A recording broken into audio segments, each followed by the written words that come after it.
बहुत ही कम चीज़ों से तैयार करूंगी। बहुत ही आसान रेसिपी है। तो चलते हैं अपनी रेसिपी की तरफ, स्टार्ट करते हैं। बिस्मिल्लाहिर्रहमानिर्रहीम। तो स्टार्टिंग हम प्याज से करेंगे। दरमियाने साइज़ का यहाँ पर मैंने एक प्याज ले लिया है। उसको छीलकर इस तरह से लंबाई में कटिंग कर लेंगे। लंबाई में कटिंग किया हुआ प्याज बहुत अच्छा लगता है। तो एक अदद दरमियाने साइज़ का प्याज कटिंग करके मैं इसे टोकरी में जमा कर दूँगी। यहाँ पर मैं सिर्फ आधी गाजर का इस्तेमाल करूँगी। इसको भी हम बिल्कुल बारीक कटिंग कर लेंगे। पहले इसको लंबाई में कटिंग करेंगे, उसके बाद इस तरह से बहुत ही बारीक करके इसकी कटिंग कर लेंगे और इसको भी हम प्याज वाली टोकरी में ऐड कर देंगे। अब यहाँ पर एक अदद दरमियाने साइज़ की मैंने शिमला मिर्च ली है। इसके जो सफ़ेद वाला हिस्सा है वो अलहदा कर लेंगे और इसकी भी हम बहुत ही बारीक शेप में कटिंग कर लेंगे, बिल्कुल लंबाई में कटिंग इसलिए करेंगे कि हमारे जो पकोड़े हैं वो बहुत ही ज़बरदस्त शेप में बनके रेडी होंगे। तो यहाँ पर देखें कि मैंने शिमला मिर्च भी कटिंग करके रख ली है। सारी सब्जियां कटिंग करने के बाद एक ही टोकरी में जमा करती रहूँगी ताकि बाद में धोने में आसानी हो। तो यहाँ पर एक अदद दरमियाने साइज़ का आलू भी ले लेंगे हम। इसको भी बिल्कुल बारीक स्लाइसिस में काट लेंगे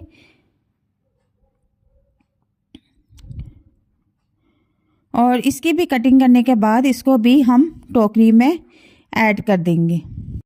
अब इसके बाद मैं बंद गोभी का भी एक पीस ले लूँगी। तो यहाँ पर बंद गोभी की भी हम कटिंग कर लेंगे। इसका तीसरा हिस्सा कटिंग करेंगे, बस इतनी सी हमें ज़रूरत है। तो इसको भी इस तरह से पहले कट लगा लेंगे और अब इसको बिल्कुल बारीक शेप में कटिंग कर लेंगे। ये भी पकोड़ों में बहुत ही टेस्टी और मज़ेदार लगती है। तो इसको भी अब हम टोकरी में ऐड कर देंगे।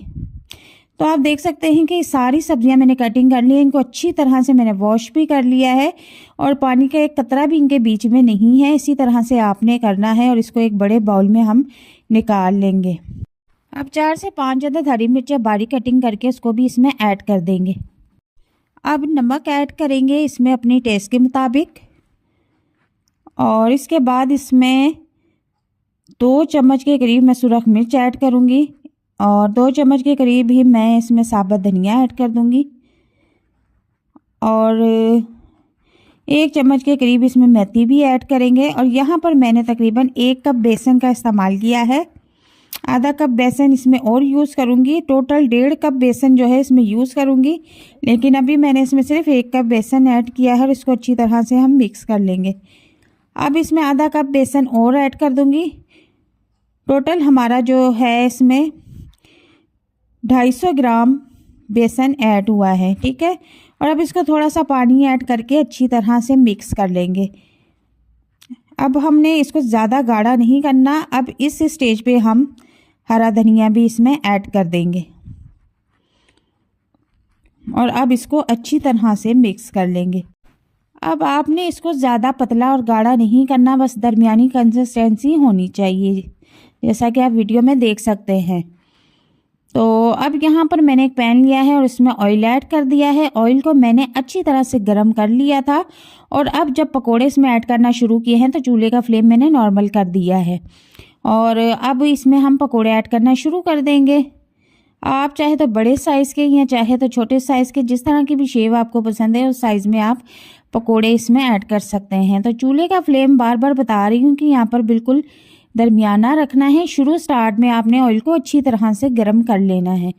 अब हम पकोड़े की साइड चेंज कर देंगे। एक साइड से गोल्डन हो चुके हैं, बहुत ही प्यारा खूबसूरत सा कलर आ चुका है। तो जब तक से हमारे चाइनीज़ पकोड़े रेडी होते हैं तो हमारे चैनल को सब्सक्राइब कर दें। अगर मेरी वीडियो आपको ज़रा सी भी पसंद आ रही है तो इसे लाइक कर दें और एक प्यारा सा कमेंट लिखें जिसे देख के दिल खुश हो जाए। तो अब यहाँ पर देखेंगे मैंने इनकी साइड चेंज कर दी है। दूसरी साइड से भी हम इनको गोल्डन होने तक पकाएंगे। यकीन करें ये इतने टेस्टी और मज़ेदार बनके रेडी होते हैं कि आप एक बार जब इसको बना लेंगे ना तो फिर रोज़ाना बनाने पर मजबूर हो जाएंगे। शाम की चाय के साथ बच्चों को ये दें, अपनी फैमिली के साथ इस रेसिपी को शेयर करें, अपने मेहमानों के साथ शेयर करें।